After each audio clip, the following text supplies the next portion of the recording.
험곡에 가도 산을 넘어 험곡에 가도 빛 가운데로 걸어가면 주께서 항상 지키시기로 약속한 말씀 우리 한 번 더 고백합시다. 산을 넘어 험곡에 가도 빛 가운데로 걸어가면 주께서 항상 지키시기로 약속한 말씀 하늘의 영광 하늘의 영광 하늘의 영광 나의 맘속에 차고도 넘쳐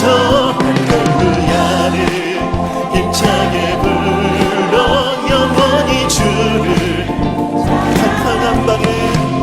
캄캄한 밤에 다길지라도 주께서 나의 길 되시고 나에게 밝은 빛이 되시니 길 잃어버릴 우리 주님을 높여드립시다. 하늘의 영광 하늘의 영광 나의 맘속에 차고도 넘쳐 할렐루야를 힘차게 불러 영원히 주를 찬양하리. 찬양받기 합당하신 주님 주님을 바라봅니다.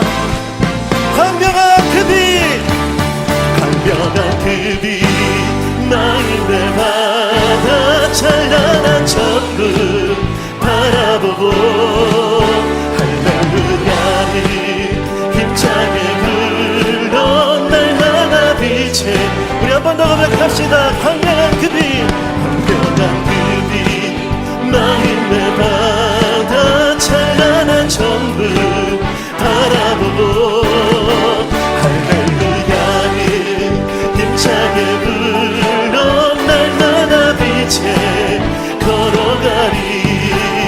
하늘의 영광 하늘의 영광 나의 맘속에 차고도 넘쳐 할렐루야를 힘차게 불러 영원히 주를 선포합시다. 하늘의 영광 하늘의 영광 하늘의 영광 나의 맘속에 차고도 넘쳐 할렐루야를 힘차게 불러 영원히 주를 그래서 함께 고백합시다. 슬픈 마음 있는 사람 슬픈 마음 있는 사람 예수 이름 믿으며 영원토록 변함없는 기쁜 마음 하늘이 우리 다시 한 번 더 고백합시다. 슬픈 마음 있는 사람 슬픈 마음 있는 사람 예수 이름 믿으며 영원토록 변함없는 기쁜 마음 하늘이 예수의 이름은 세상의 소망이요 예수의 이름은 천국의 기쁨 거룩하신 주의 이름 거룩하신 주의 이름 너의 방패 삼아라. 환난 시험 당할 때에 주께 기도드려라.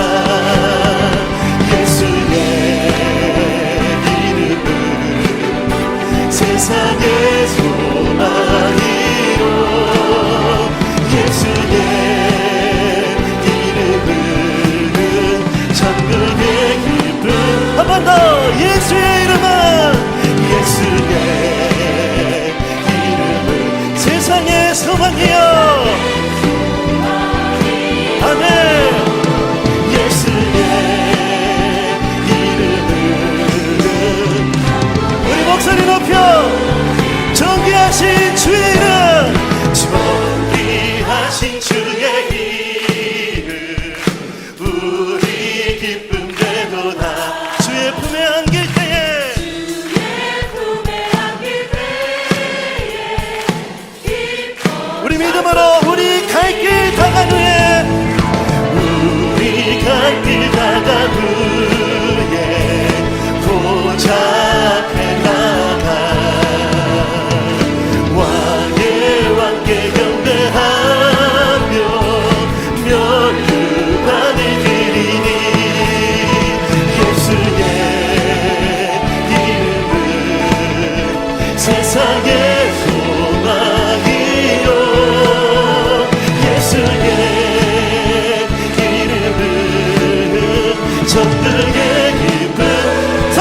그렇습니다. 예수의 이름은 세상의 소망이요.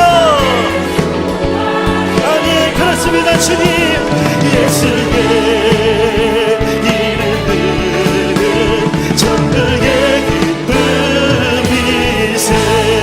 할렐루야. 우리의 소망이시며 우리 방패이신 하나님, 우리의 힘과 능력이시며 우리를 보호하시는 주님, 주님의 이름만을 높여드립니다. 할렐루야. 성시교독은 교독문 21번, 시편 34편 말씀입니다. 다 같이 교독하시겠습니다. 내가 여호와를 항상 송축하며 내 입술로 항상 주를 찬양하리이다. 내 영혼이 여호와를 자랑하리니 곤고한 자들이 이를 듣고 기뻐하리로다.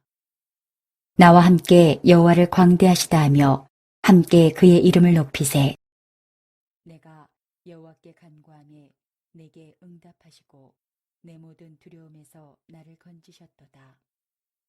이 곤고한 자가 부르짖음에 여호와께서 들으시고 그의 모든 환난에서 구원하셨도다.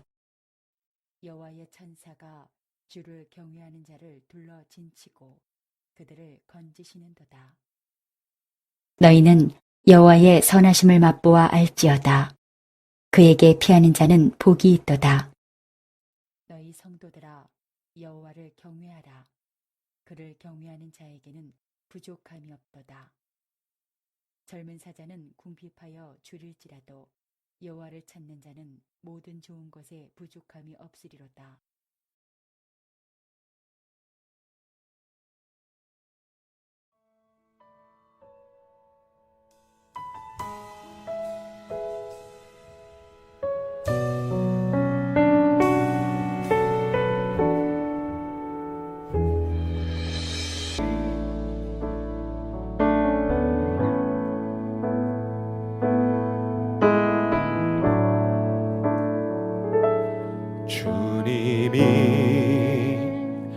주신 땅으로 한 걸음씩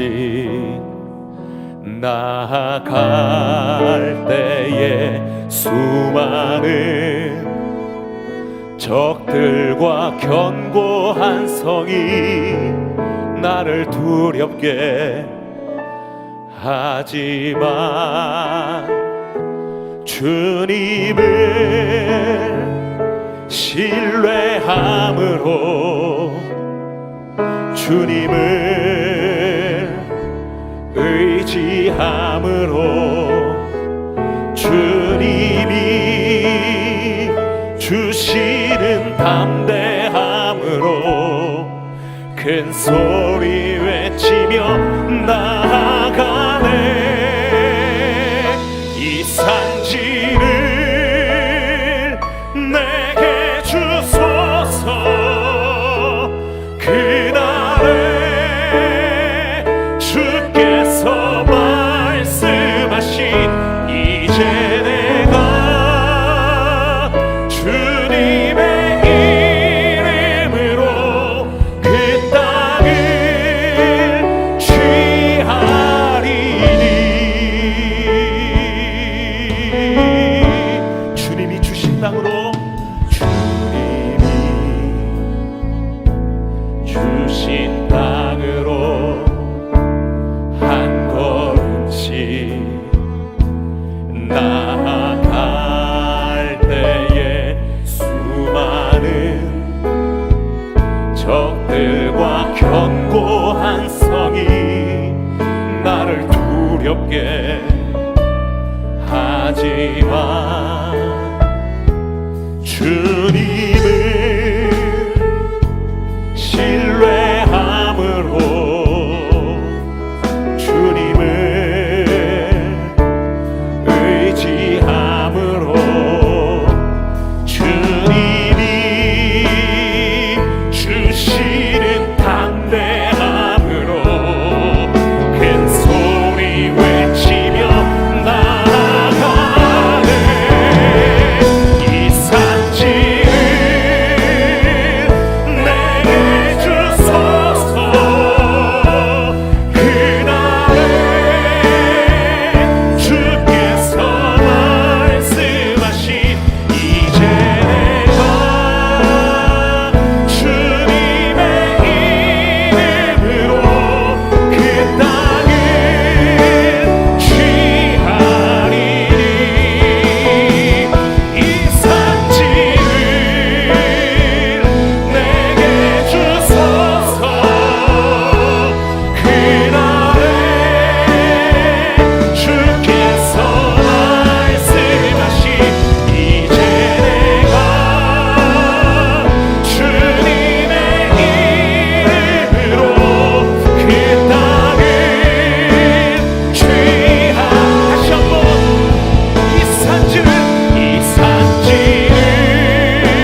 성경 본문은 신명기 30장 19절에서 20절 말씀. 구약 성경 311페이지입니다. 내가 오늘 하늘과 땅을 불러 너희에게 증거를 삼노라. 내가 생명과 사망과 복과 저주를 네 앞에 두었은즉 너와 네 자손이 살기 위하여 생명을 택하고 네 하나님 여호와를 사랑하고 그의 말씀을 청종하며 또 그를 의지하라.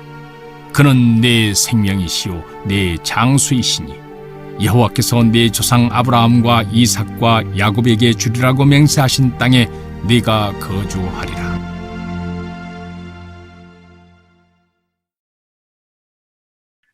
지난주, 저지난주에는 최고의 유산이 무엇인가 해서 신앙유산 말씀을 드렸지요. 홍수에서도 살아남게 했고 불심판에서도 살아남게 하는 유산. 그래서 이 땅에서 영원까지 존재할 수 있는 그런 상속 말씀을 드렸습니다. 지난주에는 해 아래 있는 모든 것에 대해서 말씀을 드렸고 또 제단 장막 우물이라는 제목으로 말씀을 나눴었습니다. 계속해서 제가 이 강단을 맡고 좀 작은 그런 주제보다도 굉장히 중요한 주제들, 세계관과 가치관을 점검해 볼 수 있는 그런 주제들을 가지고 말씀을 나누고 있습니다. 5월달 가정의 달을 맞이해서 제단 장막 우물에 이어서 그 다음 또 신앙의 유산 그리고 해 아래 있는 모든 것이라는 제목에 이어서 오늘은 조상의 책임이라고 하는 제목으로 말씀을 좀 나누기 원합니다. 오늘 보면은 모세가 이제 40년의 광야 생활을 끝내고 모세는 이제 가나안 땅에 들어갈 수가 없게 된 상황에서 가나안 땅이 바라다 보이는 모압에 있는 땅에서 평지에서 지금 설교한 내용이 바로 신명기인데 신명기 중에서도 마지막 결론 부분입니다. 신명기는 모세의 마지막 설교라고 할 수가 있지요. 그래서 이제 자기 앞에 있는 출애굽한 이스라엘 백성들 대부분이 이제 세상을 떠났고 40년 동안의 세상을 떠났고 이제 새로운 세대들이 자라 있는 상태에서 그들에게 하나님의 말씀을 다시 상기시키면서 하나님의 약속과 하나님의 명령과 하나님의 약속 이런 것들에 대해서 상기시키는 설교 내용입니다. 그 중에서도 오늘은 결론 부분에 이제 조상으로서의 책임, 신앙의 유산을 물려받은 사람으로서 후손들에 대해서 우리는 어떤 책임을 갖고 있는가에 대한 말씀을 하고 있습니다. 자, 이 사람을 성공했다고 아니할 수 없겠지요. 세계적으로 유명한 가문입니다. 아일랜드 출신입니다. 1840년대니까 150년 전쯤에 아일랜드 그럼 굉장히 가난하고 힘든 나라였습니다. 거기다 영국 사람들에 비하면은 굉장히 무시당하고 천대받고 차별받는 그런 민족이 바로 아일랜드 사람들이었는데 아일랜드 출신이었는데 1840년대 미국 이민을 갑니다. 미국 이민 가서는 큰 사업을 해가지고 부자가 됐고 미국의 정계에 진출하고 자기 아들은 하버드 들어가서 졸업한 다음에 버스턴 시장 딸과 결혼을 시킵니다. 그리고 자기 아들은 이제 금융가의 큰 사업가로 크게 성공을 한 다음에 미국 대사로 영국에 부임하는 그런 성공 입지전적인 인물이 되지요.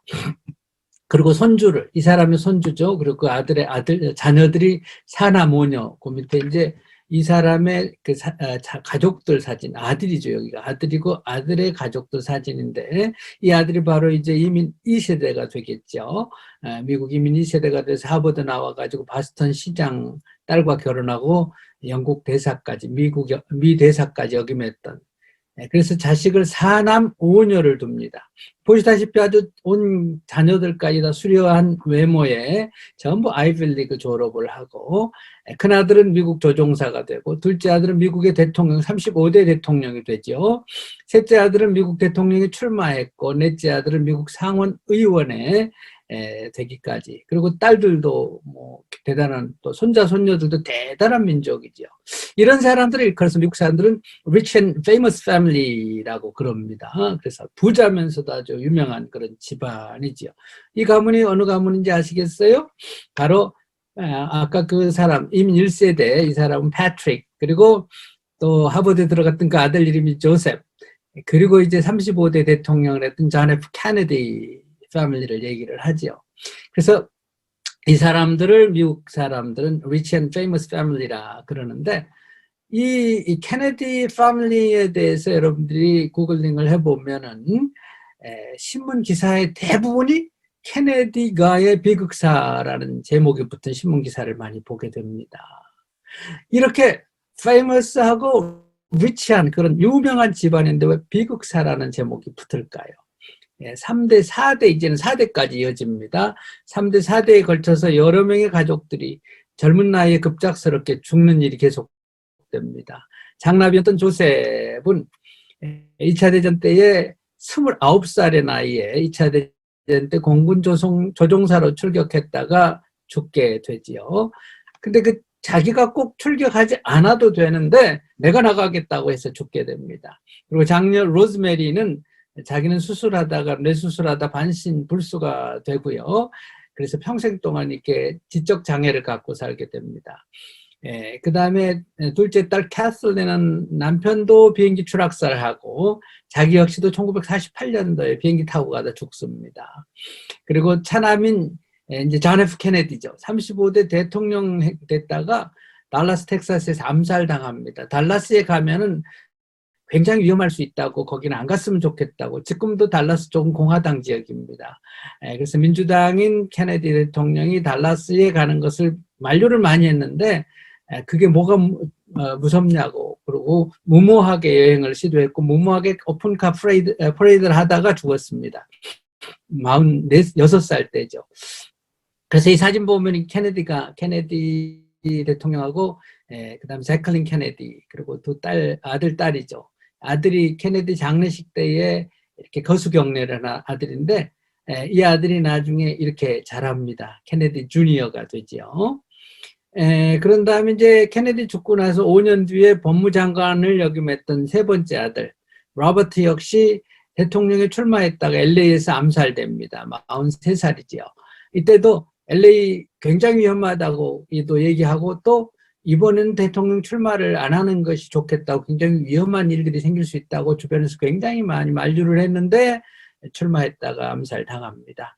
그다음 네 번째 아들 에드워드 여비사하고 함께 불륜 행각을 하다가 자동차 끌고 태평양 해안을 가다가 자동차가 물에 들어갔다가 죽었다 살아나는데 한참을 동안에 그 사건을 숨겼다가 들통이 납니다. 그리고 여비서는 죽고 자기만 살아나왔다 해서 굉장히 욕을 많이 먹고 죽을 때까지 욕 먹은 이 사람이. 그러다가 2009년도에 이제 뇌암으로 사망을 하게 되지요. 그 이제 1대, 2대, 3대 얘기인데 4대째. 아까 패트릭 케네디의 그 아일랜드계 1세대 그분의 손자, 손녀들 증손자, 증손녀대에 가서도 그런 일이 계속되는 걸 보게 돼요. 작년에도 바로 이런 신문이 났어요. 작년에 중앙일보인데 케네디가의 비극. 이번에는 전 대통령 조카의 딸과 손자 했어요.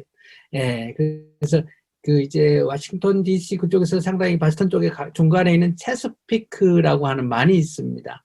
그쪽에서 그 대통령 케네디의 그 조카죠. 이 여자가.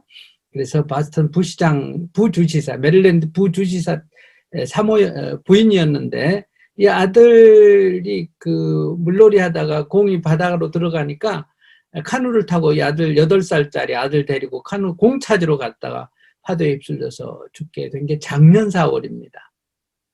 그리고 케네디 주니어 역시 1999년도에 자기 처형인가 가족 결혼식에 경비행기 타고 가다 자기 와이프하고 자기 처형하고 함께 비행기에서 대서양에 추락해서 죽지요. 그리고 계속해서 나와요. 아주 끝도 없이. 그래서 케네디 대통령의 막내인 패트릭은 생후 2일 만에 죽었고, 그 다음에 아까 여기 말한 에드워드, 아까 거수경리한 아이죠. 또 죽고, 그 다음에 이제 에드워드의 장남은 12살 딸의 다리를 골수암으로 절단하고, 그 다음에 이제 로버트 케네디의 넷째 데이비드는 약물 과다로 사망하고, 또 로버트 케네디 6째 아들 마이클은 제가 미국에 있을 때 바로 우리가 살고 있는 실리콘밸리에서 아주 가까운 지역이에요. 가까운 지역의 스키장에서 레이크 타호라고 하는 스키장에서 스키 사고로 죽었다고 그 당시에도 신문에 크게 났었습니다. 그리고 케네디 주니어는 결혼식 참석하러 가다 죽었고, 여기 나오는 이제 이 사람은 이것도 2012년도지요. 케네디 조카 딸인데 또 죽었고. 그래서 그 사남 오녀 구남매 가운데 자연사로 자기 수명을 다하고 죽은 사람이 이제 2020년 작년에 죽었던 5째 여동생 한 사람이었습니다. 그래서 4대에 걸쳐서 이렇게 젊은 나이에 다들 죽어갔고, 그 다음에 굉장히 추문과 불미스러운 사건들, 뭐 마약 과다 복용에다가 뭐 불미스러운 사건들이 끊임없이 신문지상을 장식했던 가족이 바로 케네디 가입니다. Rich and Famous인데, Famous도 아주 안 좋은 걸로 유명한 그런 가문으로 소문이 나 있죠. 왜 Rich and Famous로 이민 1세대, 2세대 만에 미국 가서 그렇게 크게 성공을 한 가문이 되었는데, 이런 그 비극적인 가족사를 갖게 됐을까요? 그건 제 얘기가 아닙니다. 많은 사회학자들, 또 신학자들, 전문가들 얘기가 이 가정의 가풍 때문이라고 이야기를 합니다. 가풍. 그래서 오늘 조상의 책임이라고 하는 제목으로 가정의 달을 맞이해서 말씀을 나누는데, 내 당대로 끝나지 않는다. 가풍이 어떻게 만들어지느냐가 중요한데, 가풍에 따라서 성경은 자손 1000대, 10,000대까지 영향이 있다고 얘기를 해요. 그래서 오늘 조상으로서 나의 결정과 선택, 그리고 가르침이 후손들에게 얼마나 큰 영향이 있는지, 그래서 조상의 책임이 얼마나 큰지를 생각하게 하는 그런 가정이 되겠습니다. 조상을 향해서 하나님 그래서 성경에서 끊임없이 이런 명령을 합니다. 오늘 본문에도 내가 내 앞에 생명과 사망, 복과 저주를 두었은즉 너와 내 자손이 살기 위해서, 나만이 아니 네 자손이 살기 위해서 생명을 택하고 하나님을 사랑하고 말씀에 순종하고 부종하라. 그럴 때에 네 생명과 장수는 물론이요 내 후손이 잘 된다라고 말씀을 합니다. 나는 물론이고 자손의 삶까지 영향이 있다라는 얘기. 이게 유대인 정신이고 성경의 정신입니다. 이게 서구 사상의 중요한 사상이 돼요. 인간은 창조되면서부터 선택을 해야 했습니다. 첫사람 아담과 하와, 첫 조상이지, 인류의 첫 조상.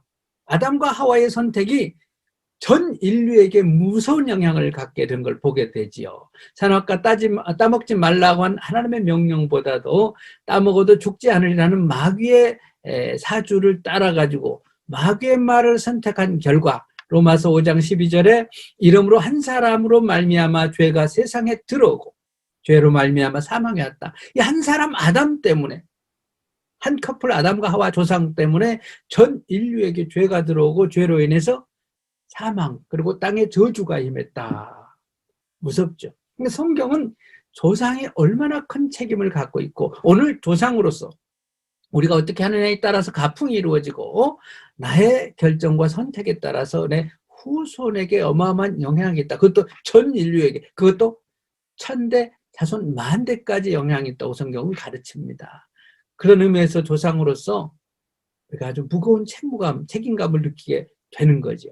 그래서 하나님께서 오늘도 너는 물론이고 네 자손이 잘 살기 위해서 하나님을 선택하라 라고 말씀을 하십니다. 성경에는 수많은 그런 예가 있습니다. 조상이 어떻게 함에 따라서 했느냐에 따라서 후손이 어떻게 됐는가라는 예가 성경에 수도 없이 많이 나오고, 그 다음에 인류 역사, 또 교회사를 통해서 우리는 수없는 예증을 보게 되는데, 오늘 두 가지만 크게 보겠습니다. 성경의 첫 번째로 아브라함과 롯의 경우입니다. 창세기 12장에서 아브라함을 향해서 갈대 우리에 살고 있는 아브라함을 향해서 본토 친척 아비집을 떠나서 내가 내게 지시할 땅으로 가라. 우리는 그냥 이렇게 한 구절로 읽기 때문에 아브라함이 고향을 떠날 것인가 말 것인가를 선택하는 것이 그렇게 복잡하고 골치 아픈 일이 아니었을 것 같아요. 그러나 실제로 그 당시로 돌아가서 아브라함의 입장이 되어보면 쉽지 않은 선택이었고 결정이었습니다. 여러분은 어떠셨어요? 여러분이 슬로바키아, 유럽으로 오실 때에 쉽게 결정했어요? 뭐 쉽게 결정할 수 있었겠죠. 회사에서 발령이 났다든지 해가지고. 그러나 많은 고려를 했을 거예요. 아이들 교육이라든지 앞으로 또 한국에 안정되어 있고 한국의 모든 것이 한국에 있음으로 해서 내가 얻을 수 있는 그런 조건이라 이런 게 훨씬 좋았다면은 쉽지 않았을 결정이. 그렇다고 꼭 안 좋아서 온 것은 아니지만, 그 어떤 것을 결정할 때 인생이 걸려 있고 자녀들의 교육이라든지 그 후손까지 그것이 결정에 중요한 영향이 있다고 한다면 우리가 고민을 많이 하게 되죠. 바로 갈대아 우르는 아브라함 당시에 세계 최고의 문명 국가였고 인류 문명의 발상지였습니다.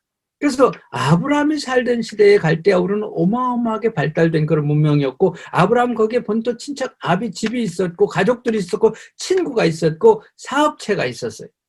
안정된 그런 사업으로 거기 살면 잘 먹고 잘 살 수 있어요. 근데 우상의 가정, 불신 가정에서 아브라함만 하나님을 믿게 됐어요. 하나님을 믿으면서 하나님의 말씀을 듣는 사람이 된 거예요. 신앙인이 된 거죠. 믿음이 얼마나 소중한지 알게 된 거죠. 그래서 하나님의 말씀을 따라갈 것인가, 내가 살고 있는 여기 편한 곳을 그냥 지킬 것인가 하는 선택의 갈림길에서 아브라함이 여호와의 말씀을 쫓아갔고 롯도 그와 함께 갔으며 해서 아브라함은 말씀을 따라서 선택을 하게 돼요. 근데 롯은 어떻게 해요? 참 중요합니다. 이것이 창세기 12장 3절. 아브라함은 여호와의 말씀을 쫓아서 따라가서 결정하고, 근데 롯은 말씀을 따라간 게 아니라 삼촌 따라간 거예요. 삼촌 따라가면 자기 엄마 아버지도 없으니까 삼촌 따라가면 자기 인생이 펼 것 같으니까. 창세기 13장 8절 이하에 보면은 또 한 가지 선택이 나옵니다. 아브라함과 롯의 이제 사업이 커지니까 아브라함이 그러죠. 조카를 불러서, 암만 해도 우리가 한 곳에서 목장을 하다 보니까 목초지도 문제가 있고 목자들끼리 서로 우물을 가지고 그다음에 목초지를 가지고 싸운다. 그래서 우리 이제는 갈라서 해야 될 때가 된 것 같다. 너도 다 컸고. 그래서 네가 먼저 선택을 하. 네가 좋아하면 나는 우하고 네가 우하면 내가 좋아하겠다. 그랬더니 롯이, 여러분 내가 키운 조카가 이러면 상당히 싸가지가 없게 느껴지겠죠. 아이고 삼촌이 그래도 선택하셔야죠. 제가 젊은데 제가 알아서 할게요. 삼촌 먼저 하셔 이래야 되는데, 이에 롯이 눈을 들어 요단들을 바라본즉 소알까지 온 땅에 물이 넉넉하고 여호와께서 소돔과 고모라를 멸하시기 전이었던 거로, 이때는 사해바다 생기기 전이에요. 요단강 하류입니다. 그러니까 사해바다 없이 여호와의 동산 같고, 그러니까 요단강 델타지요. 요단강 하류니까 여호와의 동산 같고, 이건 에덴 동산 같다 그 말이에요. 애굽 땅과 같았더라. 기름지고 물이 풍성한 곳이었더라. 그러므로 롯이 요단 온들을 선택하고 옮겼다. 그래서 그들이 서로 떠난지라. 아브라함은 가나안 땅에 거하였고, 가나안 땅은 산지입니다. 그래서 사람 살기가 힘들어요. 우물도 없고. 근데 롯은 평지 성읍, 사람 살기 좋은 곳을 조카가 선택해서 갔어요. 그러나 소돔 사람은 악하 여호와 앞에 큰 죄인이었더라. 롯은 이건 간과합니다. 아니 무시한 거예요. 뭐 소돔 사람이 죄가 있건 말고 무슨 상관이야. 우리만 하나님 앞에 바로 살면 되지. 이렇게 생각할 수 있겠죠. 그러고 난 다음에 롯이 떠난 다음에 롯이 아브라함을 떠난 후에 여호와께서 아브라함에게 이르시되 너의 눈을 들어 너희 있는 곳을 보라. 보이는 땅을 주리라. 하늘의 별처럼 너희 자손이 많을 것이다. 그러니까 아브라함이 거기서 하나님께 예배단을 쌓았더라. 제단 장막 우물이죠. 자, 아브라함은 하나님의 말씀을 선택을 합니다. 아니 하나님을 선택하는 거예요. 롯은 인간적인 기준, 세상적인 가치관으로 물이 넉넉하고 에덴 동산 같고 애굽 땅 같은 그런 사업 잘 될 수 있는, 먹고 살기 좋은 세상적인 걸 선택을 했어요. 그 결과가 어떻게 됩니까? 그래서 두 사람의 선택, 롯은 육신적인 안목으로 세상적인 것, 육신적인 것을 선택을 했고, 아브라함은 하나님이 원하는 선택을 합니다. 아브라함은 최고의 유산을 더 중요하게 생각하지요. 그래서 그 결과 아브라함은 믿음의 조상이 되고, 아브라함 때문에 후손이 복을 받아서 그 후손 가운데 다윗이, 그 후손 가운데 예수 그리스도가 이 땅에 오게 되죠. 네, 자기 당대에는 이 좋은 땅을 선택하지 않고 하나님 말씀을 선택했지만은 자기 후손들은 영적으로 육적으로 크게 복을 받아서 세계 최고의 민족 유대인이 바로 아브라함 후손이 된 거죠. 반대로 롯의 가정은 어떻게 됐죠? 소돔과 고모라가 멸망하기 전이었지만 롯이 그곳으로 간 다음에 소돔과 고모라는 유황불에 멸망이 되고 모든 재산을 다 잃어요. 저는 수없이 봤습니다. 어마어마한 재산을 한순간에 잃어버린 케이스들을. 그리고 농담으로 여겼던 사위도 멸망하고 그 아내는 소금 기둥이 되고, 그리고 그의 두 딸과 동침해서 근친상간이죠. 아버지와 딸들이. 그래서 모압과 암몬 족속의 조상이 됩니다. 아브라함은 믿음의 조상이 되고 롯은 부끄러운 조상이 됩니다. 조상으로서 내가 오늘 어떻게 선택하느냐에 따라서 어떤 결과가 오는가를 아주 여실히 극명하게 대비되게 보여주는 롯과 아브라함의 케이스입니다. 그래서 아브라함은 조상 대대로 우상 섬기는 집안에 태어났지만은 자기 대에 와서 영적인 흐름을 하나님 편으로 바꾸고 하나님 앞에서 큰일을 합니다. 아브라함 자신 때문에 믿음의 조상이 됐고, 지금까지 하나님 모르고 살았던 가문에 아브라함 때문에 영적인 흐름이 육적인 흐름이 영적인 흐름, 사망의 흐름이 생명의 흐름, 축복의 흐름, 영생의 흐름으로 바뀌는 가문이 하나님 앞에 복받는 가문으로 바뀌게 됐어요. 반대로 롯은 믿음의 조상이 될 수 있는 좋은 기회였습니다. 자기 삼촌하고 함께. 그러나 부끄러운 조상이 됐고 후손까지도 저주의 후손, 모압과 암몬, 끊임없이 하나님 앞에서 범죄하고 끊임없이 하나님의 선민 이스라엘 괴롭혔던 그런 민족이 됩니다. 조상의 책임이 얼마나 큰가를 보여주지요. 저 역시도 선대에 아무도 믿지 않은 집안의 사나 모녀, 아까 케네디 가문의 집안 식구들하고 똑같아요. 사나 모녀. 아무도 안 믿었는데 저만 초등학교 4학년 때부터 예수 믿기 시작했고, 저 때문에 온 가족이 구원받고 예수 믿고, 저희 형님, 누님들 다 안수 집사님, 권사님들 되고 조카들 다 신앙생활하고 그렇게 됐어요. 저 때문에. 저 한 사람 때문에 영적인 흐름이 바뀐 거죠. 여러분은 어떠셔요? 근데 어떤 집안은 부모가 신앙의 유산, 믿음의 유산, 최고의 유산을 물려줬는데도 자기 대에 까먹은 사람들이 있어요.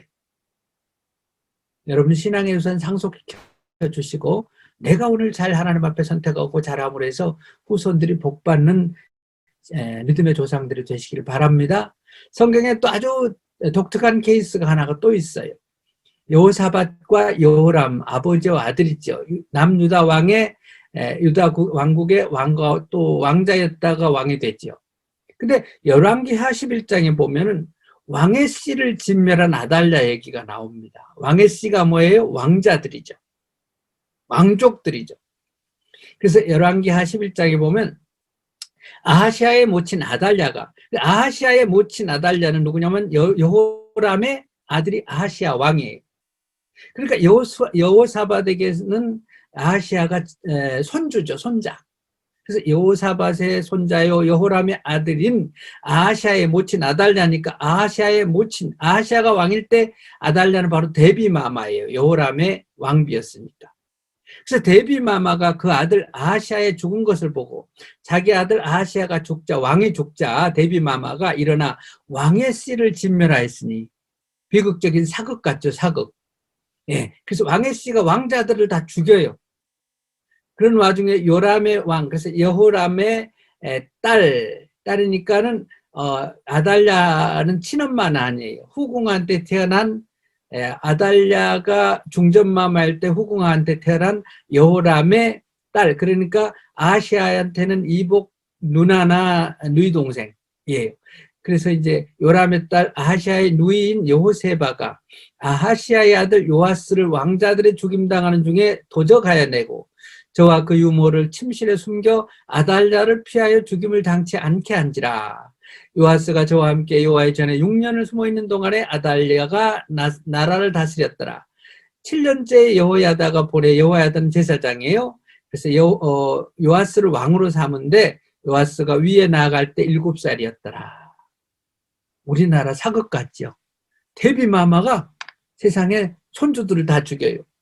그랬더니 여호세바, 그러니까 이제 이 아이의 7살, 이때 1살이죠. 1살 요아스의 고모지요. 고모가 그 데비 아달랴가 다 죽이니까 이 아이를, 요아스를 데려다가 성전에 숨겨가지고 7년 동안 키워요.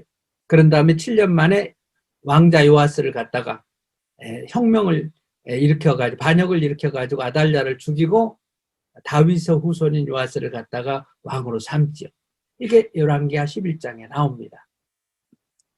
자, 그렇다면 왜 이 가문에 이런 비극이 있었을까요? 간단하게 제가 설명드릴게요. 이 그림을 보면서. 자, 다윗과 솔로몬이 이제 왕국을 만들죠. 그런데 이제 르호보암과 여로보암 때 여로보암이 북이스라엘 10지파를 이끌어가지고 반역을 일으켜서 북쪽 이스라엘 왕국을 만들고 르호보암은 다윗의 손자인 르호보암은 남유다 왕이 되죠. 그렇게 해가지고 4대 여호사밧 때가 돼요. 르호보암으로부터 4대. 근데 이때의 북이스라엘은 누가 왕이었냐면 아합이 왕이었어요. 근데 아합은 이세벨이라고 하는, 여러분이 잘 알죠. 이세벨이라고 하는 여자하고 결혼을 해요. 근데 이세벨의 친정은 엣바알 집안이라고 해서 바알과 아세라를 우상을 섬기는 집안이었어요. 근데 북이스라엘은 애시당초부터 우상을 섬기는 국가예요. 그래서 아합과 이세벨이 결혼하니까 이 집안은 철저하게 우상 숭배하는 집안이에요. 결혼해서 딸을 낳았는데 그 딸이 바로 아까 왕자들을 죽인 아달랴예요. 아합과 이세벨의 딸이. 그런데 여호사밧이 자기 아들 여호람과 둘을 결혼을 시켜요. 아합의 딸하고. 그래서 아달랴가 남유다로 시집을 옵니다. 왜 이런 결혼을 했을까요? 여호사밧은 다윗으로부터 물려받은 신앙의 유산, 믿음의 유산, 신앙이 아주 좋은 왕이었어요. 여호사밧은. 그래서 신앙이 좋은 사람인데도 불구하고 정략 결혼, 북이스라엘하고 화친을 해야 되기 때문에 북이스라엘 아합의 딸 아달랴를 자기 큰 며느리로 드린 거예요. 그걸 정략결혼이라 그러죠. 11개 하에 나옵니다. 여호람이 이스라엘 왕들의 길로 행하여, 그래서 이스라엘 왕들의 길로 행했다. 이스라엘 따라서 자기 처갓집 따라서 우상을 숭배했더라. 이는 아합의 딸이 그의 아내가 되었음이라. 여호와 보시기에 악을 행하더라. 잘못된 결혼을 여호사밧이 시킨 거예요. 그래서 이 둘 사이에 이제 아들 아하시아가 태어나서 왕이 됐죠. 아하시아 역시 하나님 다윗의 믿음을 갖는 것이 아니라 이스라엘 우상을 믿는 믿음으로 가버려요. 아하시아가 그 모친의 이름은 아달랴라. 이스라엘 왕 오므리의 손녀더라. 아하시아가 아합의 집길로 행하여 아합의 길과 같이 행하여 여호와께 악을 행하였으니 이는 아합의 집의 사위가 되었습니다. 처갓집 우상 따라가 버린 거예요. 하나님 안 믿고. 청략결혼 때문에. 그러다가 이제 자기 아들, 바로 아달랴의 여호람의 아들 아하시아가 죽으니까 아달랴가 온 왕의 씨를 지멸했고 그 고모였던 여호세바가 요아스를 숨겼다. 이게 이 얘기. 자, 그럼 왜 이 집안이 끔찍한 왕의 씨가 진멸되는 무서운 사건이 일어나요? 바로 정략결혼 때문에 그럽니다. 여호사밧이 잘못 선택했기 때문에 그럽니다. 조상의 책임이죠. 그만큼 오늘 내가 선택한 것이 3, 4대까지 가는 게 성경은 1000대까지, 10,000대까지 영향이 있다고 얘기를 해요. 가정의 달을 맞이하여서 우리가 이 사실에 대해서 심각해져야 됩니다. 그래서 이 가문에 이토록 무섭고 피비린내 나는 비극이 된 이유는 바로 선택을 그렇게 했기 때문이다. 내 백성이 지식이 없으므로 망하는도다. 네가 지식을 버렸으니 나도 너를 버려 내 제사장이 되지 못하게 할 것이요. 네가 네 하나님 율법을 잊었으니 나도 네 자녀들을 잊어버리리라. 그러면서 신명기에서 계속 모세는 설교해요. 너는 그 일들을 내 아들들과 내 손자들에게 알게 하라. 그러면서 끊임없이 가르치라. 하나님에 대해서, 신앙에 대해서. 그래서 그들로 세상에 사는 동안 나 경외함을 배우게 하며 그 자녀들에게 가르치게 하라라고 강조를 합니다. 신앙의 유산을 물려주는 책임 어마어마하게 크고, 세상적인 그런 선택 때문에 롯이 육신의 정욕, 안목의 정욕으로 거기를 선택해서 망했던 것처럼 그 믿음 좋았던 여호사밧이 정략결혼, 외교적인 그런 것 때문에 그런 결혼을 시켜가지고 집안대로 우상이 들어와서 가문의 씨앗이 멸절당할 뻔한 그런 일, 이것이 얼마나 하나님 앞에서 무서운 죄이고, 세상적인 거 선택하는 것, 아무리 우리가 사업을 위해서, 아무리 당장에 편하는 걸 위해서, 돈을 위해서, 명예를 위해서 일지라도 잘못된 선택은 하지 말아야 된다는 것을 가르쳐 줍니다. 결론 짓고 마치지요. 왜 남유다 왕국의 왕의 씨를 진멸했다고요? 바로 요아스의 증조부인 여호사밧이 세상적이고 육신적인 생각으로 아합 가문과 정략 결혼을 해서 그렇게 된 겁니다. 그래서 결국 남유다 왕국 다윗의 왕국에 바알과 아세라가 들어왔고, 이세벨의 딸인 아달랴는 북이스라엘의 그 신앙 우상 바알 신앙을 남유다까지도 우상을 믿게 하려고 그렇게 한 거예요. 그래서 정략 결혼, 잘못된 결혼 때문에 그렇게 된 겁니다. 케네디 가에는 왜 그런 일이 생겨요? 이렇게 다복한, 이 사진 보면 얼마나 다복한 가정이에요. 그런데 이렇게 된 것은 왜 그랬을까요? 어떤 신문 기사에는 이렇게 나왔더라고. 악마의 시기 때문인가? 악마의 시기 때문일까요? 아니에요. 사회학자, 성서학자들은 전혀 다르게 해석을 합니다. 모세가 시내산에서 십계명 갖고 왔잖아요. 십계명을 지킬 것인가 말 것인가는 우리의 선택이에요. 근데 하나님께서는 나 여호와 너희 하나님 십계명 주면서 하는 얘기예요. 질투하는 하나님인즉 나를 미워하는 자는 자기 죄를 갚되 아비로부터 아들에게 3, 4대까지 이렇게 하거니와 나를 사랑하고 내 계명을 지키는 자는 1000대까지 내를 베푼다. 나의 선택과 결정과 가르침에 따라서 3, 4대의 영향도 받고 1000대까지 은혜를 받을 수 있다. 이거. 이게 십계명 주면서 십계명에 나온 말씀이에요. 이게 성경의 정신입니다.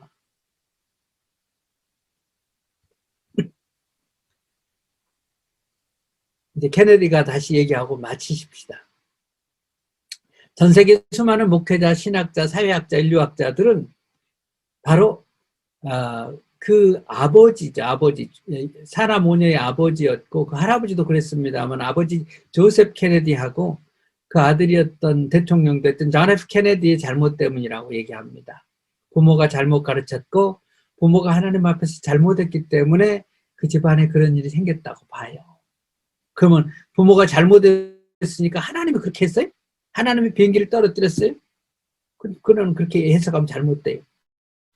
잘못된 가치관, 잘못된 가풍, 잘못된 교육, 잘못된 사고방식, 잘못된 세계관 때문에 그런 거예요. 그래서 그런 가치관, 그런 세계관, 그런 도덕관, 그런 인생관을 갖게 살면 이렇게 된다 이거예요.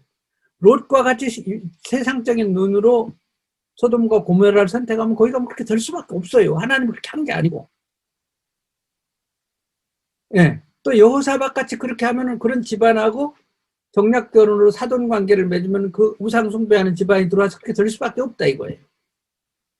하나님은 그렇게 안 해도 가치관이, 세계관이, 인생관이 그러니까 그렇다 이거예요. 그래서 그 아버지 요셉 이 사람이 사라 모녀의 아버지, 영적인 것보다 육적인 것, 영원한 것보다 현세적인 것, 거기에 가치를 두는 세계관이었어요. 그래서 밀주업하고 고리대금, 일단 전부 다 불법이었어요. 밀주업하고 고리대금업으로 부자가 돼요. 이 사람의 아버지 패트릭도 마찬가지. 그리고 불법일지라도 수단과 방법 가리지 않고 돈만 벌어 성공하면 된다는 사고방식. 이런 가치관을 심어준 거예요. 하나님을 믿지 않았고 말씀보다 세상적이고 현세적인 가치관. 자녀들에게 수단과 방법 가리지 말고 1등 되라고. 2등은 소용없다고 가르쳤어요. 1등만 되라. 수단과 방법 가리지 말고. 그래서 이들은 저녁 먹은 다음에 자녀들에게 풋볼과 복싱을 하게 해서 지는 사람은 엄청난 체벌을 해서 밥을 안 주고 체벌을 했어요. 그래서 어떤 수단과 방법이든지 형제간에도 이겨야 됐어요. 그리고 죽음을 무릅쓰고라도 챌린지를 하라고 도전했어요. 그리고 자녀들 중에 대통령 만드는 것이 꿈이어가지고 어떤 대통령, 어떤 가치관을 가진 대통령이냐 보다는 무슨 수로든지 우린 대통령 하나 만들어야 된다 이랬어요. 그래서 밀주업하고 고리대금 해가지고 번 돈으로 케네디를 대통령으로 만들었어요. 정치 후원을 이 사람을 하면서 이 사람 영국 미 대사까지 했던 사람이잖아요. 하버드 나와서. 바스턴 시장의 사위가 됐던 사람이잖아요. 그래서 돈이 많으니까 정치 후원하면서 후원할 때마다 자기 아들 밀어서 대통령 만들어 달라고, 안 그러면 안 하겠다고, 이런 사람이에요. 그런 다음에 결국 대통령으로 만들어요. 그래서 자녀를 이런 식으로 가르쳤습니다. 이런 인생관, 이런 가치관, 이런 도덕관. 이렇게 가르치니까 그렇게 될 수밖에 없다. 이거 하나님이 그렇게 한 게 아니라, 악마의 저주가 아니라. 그래서 그런 다음에 이 사람, 조셉 케네디죠. 또 존 F 케네디는 미국은 1963년도까지 공립학교에서 성경 가르치고 기도하고 그렇게 했었어요. 근데 존 F 케네디 때에 공립학교에서 기도를 못하게 금지시키고 성경 과목을 폐지했어요. 그리고 1963년도에 존 F 케네디는 죽지요. 그래서 그때부터 미국이 건국이념인 청교도 정신이 사라지고 도덕적으로 타락하게 됐다라고 미국 역사학자들, 사회학자들 이렇게 봅니다. 결국 그렇게 된 거예요. 여호와께서 여기서 집이라고 하는 가문을 얘기합니다. 가문을 세우지 아니하시면 세우는 자의 수고가 헛되다. 그랬습니다.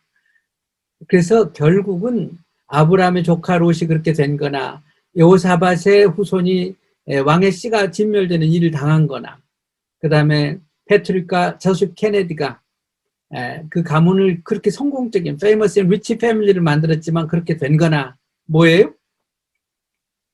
부와 권세, 명예는 물려줬지만은 신앙적인 것, 영적인 가치관은 전해주지 않았기 때문이다. 이렇게 봅니다. 미국 사회학자의 몇 대에 걸친 연구를 보면요. 부부가 예수 믿고 신실하게 신앙생활하는 가정들, 후손들 대부분이 신앙생활하고 후손 중에 목회자가 수십 명이 나오고 후손들 대부분이 공익을 위해서 의사, 교수, 교사 등 귀한 직업으로 사회에 봉사하고 그 후손들은 자기 조상들에 대해서 공경심과 자부심을 갖고 있고 가문에 대한 자부심을 갖고 있더래요. 반대로 부부가 불신자로서 가정생활이 엉망이고 술 먹고 방탕한 집안의 사대를 연구해 보니까 후손 중 예수 믿는 사람 거의 없고 전과자가 많고 알코올과 마약 중독자, 인생 파탄자, 성공적인 인생 사는 자가 드물고 자기 조상과 부모들을 부끄럽게 여기고 원망하고 성공한 후손들은 자기 가문을 숨기고 살더랍니다. 그 연구 결과 부모의 영향은 수십 대 후에 자손에게 수십 대 후까지 이어지는 가풍으로 이어지고 신앙의 영향은 더 영향이 커서 후대의 자손에게까지 이어져서 훌륭한 가문을 만드는 데 도움이 되더래요. 그래서 조상으로부터 신앙유산을 상속받는 것이 아주 귀한 축복이다라는 게 연구 결과입니다. 도전합니다. 현대 내 당대만 보지 맙시다. 비록 내 당대는 부족할지라도 후대를 생각합시다. 신앙은 영원을 바라보는 것입니다. 내가 영적으로 우리 가문의 아브라함이 됩시다. 나 때문에 신앙유산이 전해진다면 나만큼 큰 조상 역할을 한 사람이 없어요. 내가 여호사밧과 같이 되지 말도록 기도합시다. 세상적인 부귀영화에 의해서 정략적인 결혼시키지 맙시다. 자녀 결혼만을 얘기하는 거 아니에요. 같이 일할 파트너를 정할 때에도 정략적으로 하지 맙시다. 하나님 앞에 이게 맞는가를 보십시다. 기독교 가치관에 맞는가 봐서 동업을 하고 사업을 하고 결정을 해야 됩니다. 내 가정의 대대손손 미래가 나에 달려 있습니다. 내 책임이 크다라는 거 이 가정의 달에 생각해 봤으면 좋겠습니다. 기도하시겠습니다. 하나님 아버지 감사합니다. 가정의 달을 맞이해서 계속해서 신앙의 유산, 믿음의 유산, 최고 유산을 생각하게 하시고 제단 장막 우물 생각하게 하시고 이 땅에 헤아려 있는 것들 헛되며 정말 가치 있는 것이 무엇인가 가치관을 점검해 보게 하시고 오늘 조상으로서 책임이 얼마나 막중하며 오늘 내 결정이 후대에까지 영향을 미친 사실을 알게 하시오. 가정의 달에 다시 한번 우리 자신을 주님 앞에 세우게 하시니 감사합니다. 함께한 모든 분들에게 축복하시고 위대한 믿음의 조상들이 되게 하시고 후손 가운데 위대한 인물을 배출하는 신앙의 명가를 이루는 조상들 다 되게 하시옵소서. 특별히 축복합니다. 오늘 자리에 함께한 자녀들, 자손들을 축복해 주시고 이들을 통해서 하나님의 영광이 드러나며 이 땅에 축복의 통로로 쓰임받는 가문이 되게 하여 주옵소서. 예수님의 이름으로 기도하옵나이다. 아멘.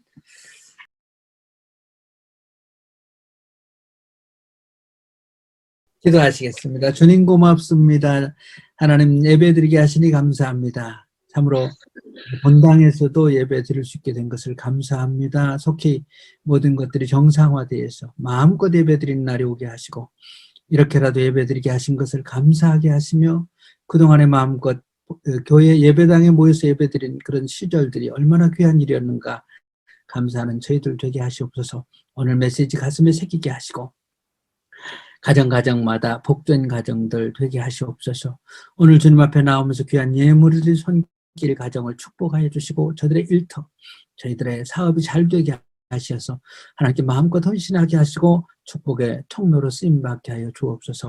특별히 아버지 당뇨합병증으로 수술을 받고 또 입원 중에 있는 우리 박인천 형제님 전북대 병원에 있습니다. 하나님 온전히 회복시켜 주시옵시고 안타까운 마음으로 기도하는 이승 자매님과 두 자녀들에게 복을 주시어서 건강한 모습으로 볼 수 있도록 도와주시옵소서. 특별히 함께한 우리 모든 지체들을 위해서 건강을 위해서 기도합니다. 모두의 건강을 지켜주시고 코로나 바이러스로부터 보호하여 주시고 한국에 계신 우리 가족들 늘 좋은 소식 있도록 지켜주옵소서. 서일원 목사님 네 분과 자녀들을 축복하시고 안식 잘하시고 건강한 모습으로 뵐 수 있도록 도와주시옵소서. 우리와 동역하는 슬로바키아 현지 교회와 목사님들을 기억하셔서 복 주시고 함께 세계 선교를 위해서 동역하는 복된 관계가 되게 하여 주옵소서. 하나님 우리가 몸담고 있는 회사들과 또는 아버지 함께 일하는 동료들까지도 복을 주시고 한국 기업들이 슬로바키아에서 인정받도록 축복하여 주옵소서. 이제는 우리 구주 예수 그리스도의 은혜와 하나님 아버지의 극진하신 사랑과 성령의 감화 감동 내주 충만하신 역사가 조상의 책임을 직감하고 실감하며 가슴에 조상으로서의 책임을 새기면서 하나님 앞에 훌륭한 믿음의 조상이 되기로 결단한 모든 성도들과 이 교회와 서일원 목사님 네 분, 조국 대한민국, 슬로바키아, 세계 곳곳의 모든 선교사들 위해 특별히 수술받고 회복 중에 있는 박인천 형제님 위해 지금부터 영원히 함께 하시기를 간절히 축원하옵나이다. 아멘.